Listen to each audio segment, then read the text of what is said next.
Rahayu. Jumpa lagi dengan Mbak Melati dari Jawa Timur. Jangan lupa tetap jaga imun, jaga happy ya, sahabat Mbak Melati dari Jawa Timur, dimanapun berada, di dalam negeri ataupun di luar negeri. Ngobrol lagi tentang Nusantara. Barusan ada yang ngasih saya sebuah link gitu, yaitu tentang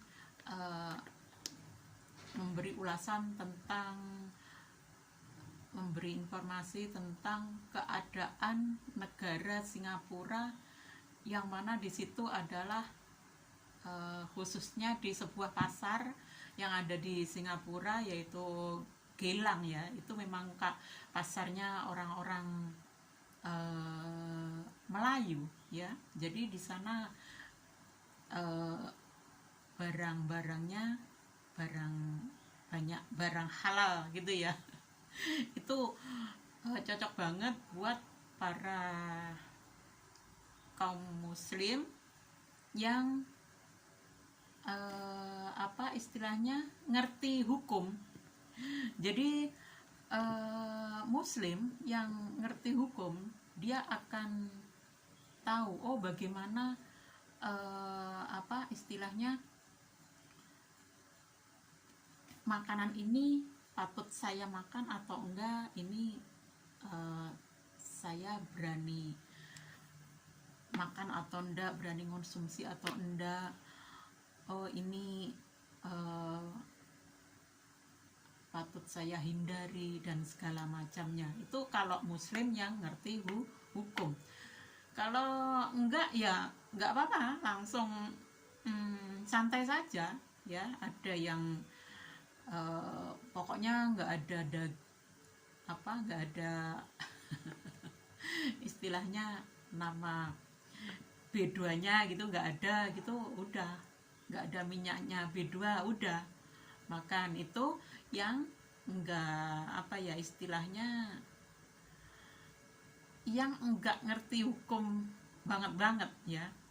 Jadi kalau ngerti hukum ya macam A'agim itu ya. Gimana? A'agim kan tahu ada anjing gitu aja kan udah langsung nyingkapin sarungnya atau dasternya kan gitu. Nah, mulai dari hal-hal yang sedemikian ya, saya melihat perbedaan manusia yang ngerti hukum dan enggak. Itu ternyata ketika mengerti hukum justru kok saya jadi malu sendiri gitu ya. Kita jadi merasa sok suci akhirnya. Benar. Saya juga mulai dari hal seperti inilah, mulainya terbuka saya betapa saya ketika saya memakai hukum itu dengan kafah ya, dengan sempurna, apa yang saya dapatkan, ilmu yang saya dapatkan dari kecil, ketika saya terapkan, betapa kita itu lebih bisa istilahnya jadi sombongnya luar biasa. Nah, orang kita ngelihat anjing jadi takut, nyingkreh. Nah, ya. Dengan makanan yang sekiranya ada itu tadi ya, minyak atau pancinya sekiranya buat masak B2 itu tadi, itu sudah gitu. Itu setelah saya kata betapa sombongnya kita ketika kita menerapkan ilmu-ilmu dari gurun itu. Nggak beda dengan ilmu itu terus diterapkan di Nusantara. Apa yang terjadi? Yang terjadi pemecah belahan luar biasa, yang ilmu Nusantara yang tadinya begitu luar biasa bisa membuat orang Nusantara begitu jaya, begitu damai, begitu makmur, begitu sejahtera, saling toleransi, akhirnya terpecah-pecah, nggak karu-karuan, yang masih terus memakai ajaran leluhurnya karena menghormati leluhurnya sendiri, karena memang tanah tumpah darahnya di Nusantara. Jadi dia ndak bisa jadi pengkhianat bangsa, itu nggak bisa. Lah itu justru dihina-hina setelah kita mengenal ajaran leluhur gurun, gitu loh. Ini yang terjadi, yang membuat saya koplak itu ya di sini ini. Ya, kembali lagi ke ke pasar tadi ya, tentang Singapura tadi. Intinya saya mau menceritakan bahwa saya kalau melihat Singapura gitu seperti itulah miniatur Nusantara dulu. Karena apa? Semua barang yang ada di Singapura itu ada, ya. Dari uwi, dari gembeli, dari kelor, dari jahe, dari polo kependem, semua ada, ya. Makanan-makanan, semua makanan dari yang kita biasa konsumsi di Jawa itu ada. Pakaian-pakaian pun juga demikian. Orangnya yang ada di Singapura itu juga bermacam-macam kulit. Agamanya juga bermacam-macam. Tapi pemerintahannya seperti raja-raja Nusantara dulu. Jadi bisa menghormati semua penganutnya. Yang Islam juga dihormati, yang Hindu juga dihormati, yang Konghucu dihormati, Kristen dihormati, semua. Gak ada orang yang sok-sokan, nih agama saya. Nggak seperti di Indonesia. Miniatur Nusantara itu justru Singapura kalau saya menilai. Begitu jaya, begitu kaya, begitu toleransi manusianya. Kecuali ya kalau udah kemasukan si model sutat-sutat somat itu, si somat itu ya. Kalau udah kemasukan itu bahaya banget. Si somat itu kan mau memelayukan Singapura segala macam. Itu otak-otak penjajah seperti itu yang berbahaya. Makanya ditolak. Singapura itu miniatur Nusantara dulu, yang mana pamomong Nusantaranya menolak, ya, ajaran itu dibawa ke masuk Nusantara, ndak boleh itu, ya, ndak beda dengan si somat, ndak boleh masuk Singapura. Karena apa? Meracuni, bisa meracuni warga Singapura. Sangat disayangkan nanti. Rasa toleransi yang tinggi rakyat Singapura nanti akan diobrak-abrik sama otak-otak model otak somat itu. Jadi seperti itu ya. Jadi saya sangat wow, begitu. Tanahnya bersih, surga banget, indah, di mana-mana indah. Itulah Nusantara dulu, ya. Miniatur Nusantara dulu, ya. Makanya dari berbagai negara, bangsa pada berdatangan ke Nusantara, mau menguasai Nusantara. Nggak ada yang bisa, karena adanya jiwa-jiwa Nusantara yang sangat kuat, yang belum bisa dipecah belah seperti setelah ajaran gurun datang. Justru semua dipecah belah, nggak karu-karuan, akhirnya nggak ada persatuan. Akhirnya berdatanganlah para orang bangsa-bangsa Eropa. Ya, ada sih bangsa Eropa datang itu, ada menolong juga. Pasal dengan adanya bangsa Eropa datang ke Nusantara, banyak peninggalan-peninggalan luhur kita yang disimpan oleh Belanda, disimpan di negara-negara Eropa, masih disimpan di sana. Kalau masih tetap di Nusantara, itu pasti sudah akan dihancurkan oleh gerombolan-gerombolan gurun. Nggak beda dengan ini, Borobudur kemarin mau dihancurkan, masih tinggal satu seperti itu aja sudah mau dihancurkan.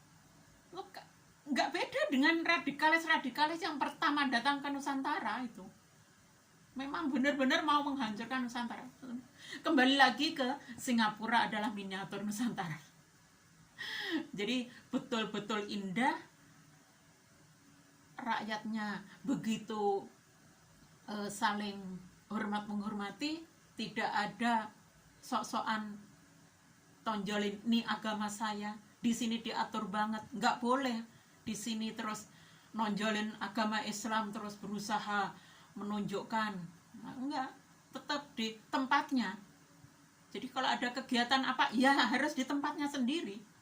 Nggak boleh di umum terus mengadakan macam di Indonesia pengajian yang demikian luas, demikian besar, di jalan-jalan melakukan pengajian-pengajian. Nggak boleh di sini, ya. Semua agama nggak boleh. Memang seperti itu. Aturannya luar biasa bagus.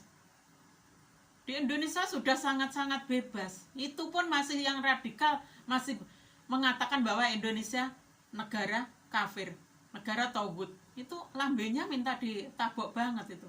Coba di negara lain, boleh apa enggak? Contoh kecil saja ya ini, di Singapura itu nggak boleh, ya. Jadi di Singapura aturannya sangat luar biasa, memang bagus. Saya kata miniatur miniatur Nusantara dulu. Pakaian tradisionalnya juga kebaya. Itu baju nyonya itu baju kebaya yang cantik, penuh renda-renda, penuh terus pakai sarung gitu, rambutnya cuma digelung gitu, terus pakai kerudung macam ini, boleh, enggak juga boleh. Nusantara banget, ya. Jadi sekali lagi kita mesti berusaha untuk mengembalikan Nusantara lagi, ya. Pasal Nusantara itu bukan milik gurun, bukan milik orang Arab. Jangan mau dibuat seperti Arab kedua. Itu seharusnya kalau kita itu nyadari bahwa kita itu berak, makan, minum, kencing, mandi, cari duit di Nusantara. Semua kok injak-injak di Nusantara tinggalnya, darahnya juga di situ. Lah kok otak ini loh terus ke Mekah. Itu loh yang ada di kita itu. Ayo sadar. Inilah saatnya sadar. Sudah 500 tahun, jadi gurun itu menjajah di Nusantara. Sudah saatnya istilahnya mengembalikan Nusantara sesuai dengan jati diri Nusantara sendiri. Misalnya, jadi walaupun mau ritual sesuai dengan ajaran Mbah Muhammad, ya oke, nggak apa-apa. Cuma ya itu tadi, bajunya seharusnya jangan ikut-ikutan model budaya Arab. Apalagi baju yang hitam-hitam, kerudungan sampai ada cadar segala macam, itu Arab banget itu. Nusantara itu rambut enggak harus tertutup, enggak. Itu orang Nusantara yang memang ada di negara tropis. Kita bukan negara api macam gurun, bukan.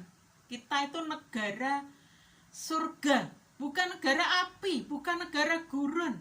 Yang kalau dingin-dingin banget, kalau panas-panas banget, kalau siang debunya luar biasa, makanya pada pakai begini, tubuhnya ditutupin, dan lagian juga mereka itu pemakan daging yang luar biasa. Jadi sayur-sayur justru enggak, makan daging. Akhirnya mempengaruhi hormon, libido, mempengaruhi daya seks mereka besar, syahwat mereka besar.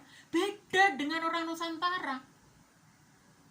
Jadi ketika syahwat besar, ketika melihat wanita gitu aja udah maktur. Itu orang Arab begitu. Beda dengan jiwa Nusantara. Makannya lebih banyak sayur, ya. Kita itu dagingnya enggak seberapa. Kita kita itu sebagai orang Nusantara seperti itu sebetulnya ya, bukan pemakan daging yang banyak, bukan, justru sedikit ya. Terus lagian bisa selain memang makanannya nggak terlalu banyak makan daging, orang Nusantara jiwanya memang bukan jiwa ngeres macam Arab, enggak, bukan selangkangan terus pikirannya. Jadi ketika melihat pakai kemben, lihat betes, ya enggak masalah. Lagi-lagi Singapura saya kata sebagai Nusantara, miniatur Nusantara. Di sini banyak yang memakai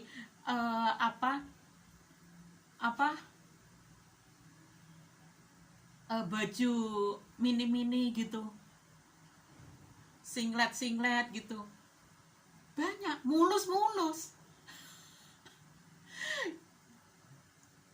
tapi matanya enggak pada jelalatan gitu juga enggak.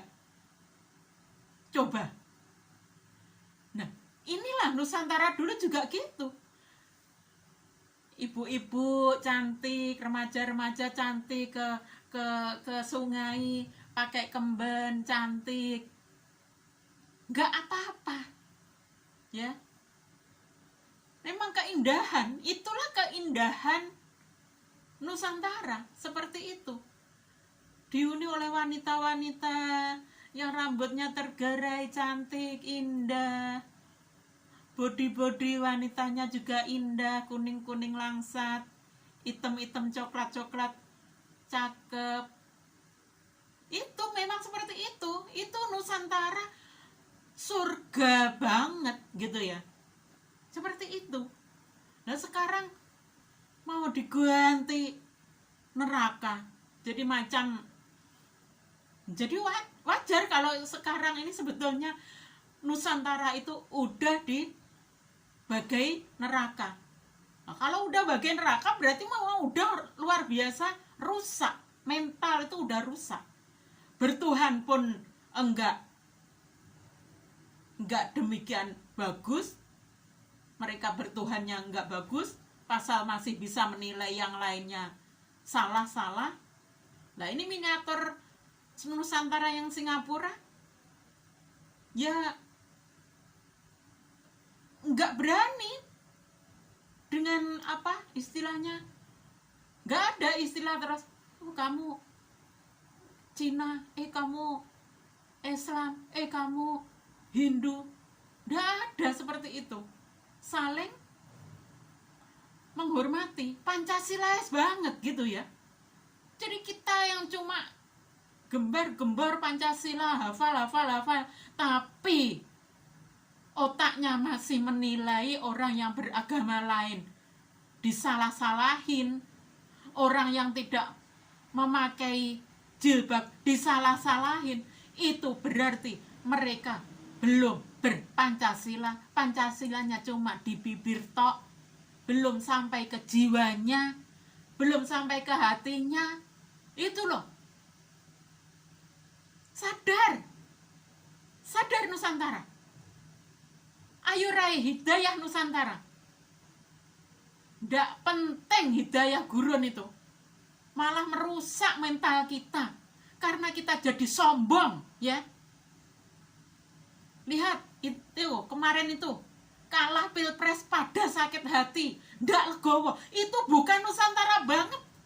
Saya ngeri banget Sen, kok bisanya jadi seperti itu, kalah pilpres dengan segala macam cara menilai yang lainnya, yang curang lah, yang apalah.